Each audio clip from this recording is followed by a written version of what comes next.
नमस्कार, मैं हूं डॉक्टर श्वेता आड़ातिया। बहुत ही स्वागत है आपका लिमिटलेस ब्रेन लैब के इस एपिसोड में।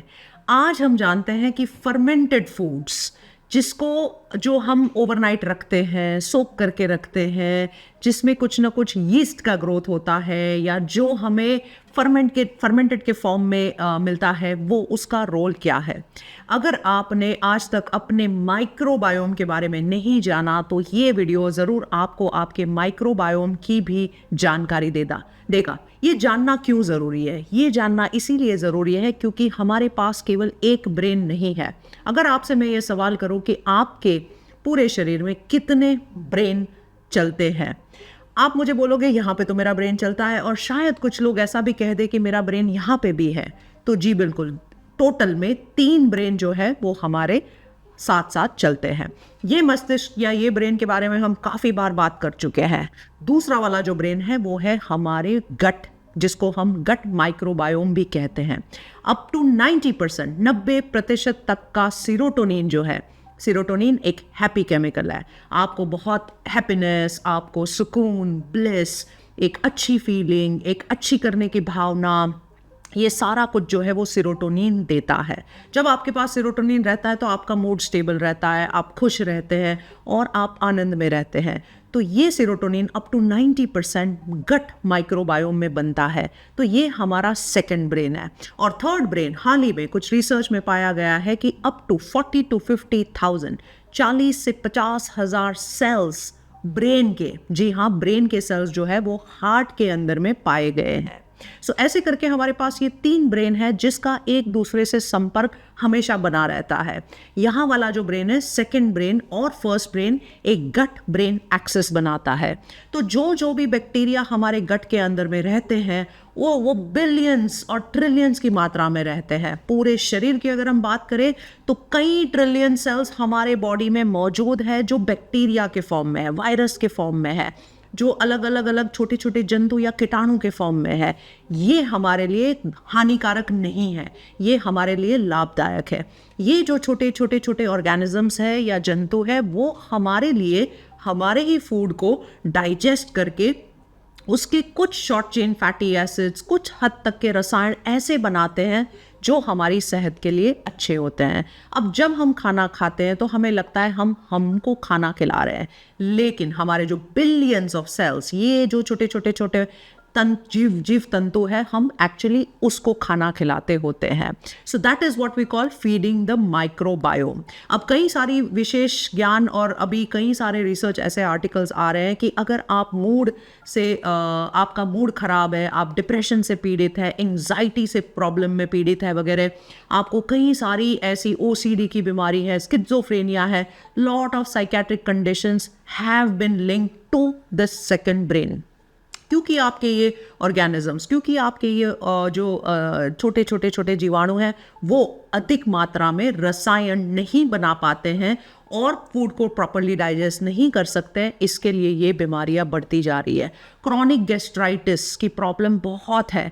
एच पाइलोरी जो एक बाहर का ऑर्गेनिज्म है जो अटैक करता है और हमारी पूरी एसिड की लेवल को पूरे को ख़त्म कर देता है। हमारे गैस्ट्रिक म्यूकोजा को एक लेयर होती है जो प्रोटेक्टिव होती है, जिसको वो पूरा ख़त्म कर देता है। तो ये सारी बीमारियां जो है इसीलिए आती है क्योंकि हम हमारे माइक्रोबायोम को तंदुरुस्त नहीं रखते हैं। तो स्टूल के एक सिंपल से टेस्ट के द्वारा आप अपनी माइक्रोबायल डाइवर्सिटी को जान सकते हैं। जब मैंने अपना खुद टेस्ट करवाया था और मैंने अपने लैब में 20 वॉलंटियर्स तक का ये टेस्ट करवाया था, तो कई सारी चौंका देने वाली सामने आई थी, जो अलग रूप में कि हम किस हिसाब से हमारे डाइट से इसको डायरेक्टली जो है वो इन्फ्लुएंस करते हैं। जैसे डाइवर्सिटी स्कोर 0 से 8 के फॉर्म में होता है। आप सिंपली अपना स्टूल का सैंपल देते हैं, उस स्टूल में जो पैथोलॉजी वाले लोग हैं वो एक स्पेशल तरीके की लाइब्रेरी से ये मेजर करते हैं कि आपके वो कीटाणु या बैक्टीरिया और माइक्रोबायोम जिसको हम कहते हैं वो कितनी मात्रा में है, किस प्रकार के हैं, वो हेल्दी है कि अनहेल्दी है, उसकी डाइवर्सिटी विच मीन्स अलग उसकी मात्रा क्या है। सो 0 to 8 से लेके मेरी खुद की डाइवर्सिटी बहुत ही ख़राब आई थी, 0.8%। और हालांकि मेरे लैब में कोई पर्सन्स है, 1-2 लोग जिसकी 6 या 7 आई, तो मैं काफ़ी उत्सुक थी जानने के लिए कि वो ऐसा क्या करते हैं उनकी लाइफ में कि उनकी बैक्टीरियल डाइवर्सिटी बहुत अच्छी आई। इस डाइवर्सिटी से फ़ायदे क्या है? आपको कभी एलर्जी नहीं होगी, आप अपने फूड को अच्छे से प्रोसेस कर पाएंगे, आप शरीर में टॉक्सिन्स नहीं पैदा करेंगे, आपका सेरोटोनिन जो है वो बहुत अच्छी मात्रा में पैदा होगा, आपकी जनरली गट ब्रेन एक्सिस बहुत अच्छी रहेगी, आपकी ओवरऑल हेल्थ जो है वो काफ़ी तंदुरुस्त रहेगी। अब मैंने थोड़ा सा अपने फूड लॉग बनाया, एक डायरी रखी, समझा कि मैंने ऐसा क्या किया जिसकी वजह से माइक्रोबायल डाइवर्सिटी पे इतना असर आया। उसी दिन दौरान कुछ हम डाइट पे रिसर्च कर रहे थे और एक ही प्रकार का फूड जो है वो मैं 6 मंथ्स तक लगातार लेते जा रही थी। मुझे ऐसा लग रहा था कि मैं कैलोरी रिस्ट्रिक्शन कर रही हूँ, मैं एक ही टाइप का फूड ले रही हूँ और उसकी वजह से मैं अपने वेट को कम कर दूंगी। लेकिन उस प्रोसेस में मैंने सबसे बड़ी गलती कर दी, जो कि मैंने आई किल्ड माई माइक्रोबायोम। सो जब ये माइक्रोबायोम मर जाते हैं तो उसको काफ़ी टाइम लगता है वापस जिंदा होने को, और ये 3 से 6 महीने का प्रोसेस होता है। तो सबसे इस पूरी माइक्रोबायोम की बिल्डिंग की उसमें रहता है फर्मेंटेड फूड का रोल। तो आपकी पूरी लॉग में ये ज़रूर देखिए कि आप कितना फर्मेंटेड फूड खाते हैं। क्या आप दही वगैरह लेते हैं? क्योंकि दही में लैक्टोबैसिलस एंड बिफिडोबैक्टीरिया ये जो होते हैं, जो नॉर्मली माइक्रोबायोम के मेजर और ये कीटाणु रहते हैं जो हमें लाभदायक होते हैं। कई सारे लोग जो होते हैं वो प्रोबायोटिक खरीदते हैं, बाहर से कई सारे प्रोबायोटिक्स अवेलेबल है, लेकिन इसमें भी आप खुद से प्लीज़ कुछ नहीं करिएगा, because 2 billion colony forming units, मतलब कि 2 मिलियन मात्रा में ये सारे ऑर्गेनिजम्स, अप टू 200 बिलियन, एक वाइड रेंज ऑफ वैरायटी है जो अवेलेबल है। कई सारे ऐसे कोई शीशियों में ये भी आता है जिसमें बहुत सारे बैक्टीरिया है। तो क्या वो सारे बैक्टीरिया मुझे चाहिए? क्या वो हानि भी कर सकते हैं? तो अगर उसकी मात्रा बढ़ जाती है, अगर वो हमारे पूरे एटमॉस्फेयर में या जिस प्रांत में आप रहते हैं उससे सूटेबल नहीं है, तो एंटाई असर भी आ सकती है। तो फर्मेंटेड फूड्स खाना ज़रूरी है। कोई भी दूध वाली चीज़ या डेयरी के प्रोडक्ट, अगर आपको एलर्जी नहीं है, लैक्टोज इंटॉलरेंस नहीं है, अगर आपको और कोई बीमारी से पीड़ित नहीं है जहाँ पे आप इसको यूज़ कर सकते हैं, तो you have to have that 1 time every single day. कोई स्पेशल मिल्क भी आते हैं जिसमें ये सारे बैक्टीरिया को अंदर स्पेशली ग्रो किया जाता है एंड देन आप उसको कंज्यूम कर सकते हैं। क्या बच्चे ये ले सकते हैं? बच्चों के गट के लिए ये एक स्पेशल तरीके की किड्स फॉर्मुलेशन या बच्चों के लिए बनाई गई फॉर्मुलेशन भी मिलती है, लेकिन पीडियाट्रिशियन को पूछ के और अच्छे से प्रॉपर सलाह लेके ये सारा कुछ करना चाहिए। तो जब आप अपनी शीशी वगैरह खोल के देखते हैं तो बहुत सारे नाम आते हैं, तो ज़रूर ये जानिए कि क्या क्या जो है वो हमारे लिए ज़रूरी है। मैं आपके लिए कमेंट सेक्शन में कुछ ऐसे इंपॉर्टेंट बैक्टीरिया के नाम लिखूंगी जो ज़रूर आपके डाइवर्सिटी के स्कोर में होने ही चाहिए, क्योंकि वो एक एक बैक्टीरिया जो है वो या तो ब्यूटारिक एसिड, या तो आपका कोई फिनॉल्स, या तो कोई भी आपका ट्रिप्टोफान, कोई ऐसी चीज़ बना रहा होता है जो आपके ब्रेन के न्यूरोट्रांसमीटर्स जैसे कि सीरोटोनिन वगैरह में बनाने में मदद करता है।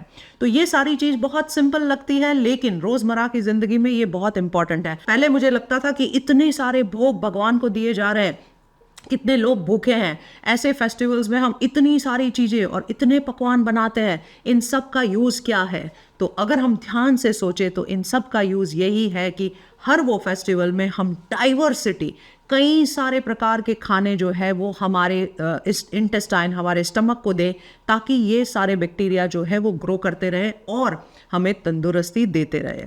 आपके पूरे हफ्ते का आप एक लॉग बनाइए, कितने फूड्स, कितने अलग अलग तरीके के फूड्स आप खाते हैं। अगर आप एक ही फूड बार बार दोहराते हुए खाते हैं तो it's time to stop that. At the lab, the vision and mission is you become healthy, happy, and wise, and we all live a fulfilled and amazing life. Now, for this, you will need a lot of tools. And what are those tools? Meditation, manifestation, gratitude. How do you rewire your reality? How do you change your brain? So, at the Brain Lab, when we study these peak performers' brains who have done magic in their life, when we study the effects of mantra, meditation, chanting, different different ways of actually getting your brain transformed. We also take a course called Total Brain Transformation, Total Life Transformation. All these courses, right from your gut to meditation, manifestation, to the music, different frequencies, all the rewiring patterns of your reality, available now at thelimitlessbrainacademy.com. तो gut brain को ठीक रखना ये हमारी सबसे पहली जिम्मेदारी है, क्योंकि ये वाला गट ब्रेन डायरेक्टली हमारे फर्स्ट ब्रेन के साथ इंटरैक्ट करता है और बाद में हमारे थर्ड ब्रेन जो कि हार्ट है उसको भी तंदुरुस्त रखता है। तो 100 साल जीने के लिए सिंपल सी चीज़ें होती है, लेकिन अवेयरनेस लाना, उसके बारे में जागरूकता लाना, समझना कि आप क्या खा रहे हैं, कैसे खा रहे हैं, कितनी मात्रा में खा रहे हैं, और आपकी बच्चों को भी इस हिसाब की आदतें डालना, ये बहुत बहुत ज़रूरी है। तो ऐसे ही बने रहिए, हमारे एपिसोड्स में अलग अलग प्रकार की चीज़ें हम आप तक पहुंचाते रहेंगे। हमारी ये कामना है, विश है कि all the people should be happy, healthy, सारे लोग तंदुरुस्त रहे, खुश रहे, और लिमिटलेस ब्रेन लैब ऐसे ही आपके साथ और सहकार से आगे चलता रहे। कोई भी ऐसी कमेंट्स हो तो ज़रूर डालिएगा। पंचामृत हम क्यों लेते थे वो ज़रूर कमेंट सेक्शन में लिखिएगा, और ये वीडियो लाइक, सब्सक्राइब और शेयर करना ना भूले, क्योंकि ये हमारे लिए बहुत मायने रखता है। नमस्कार।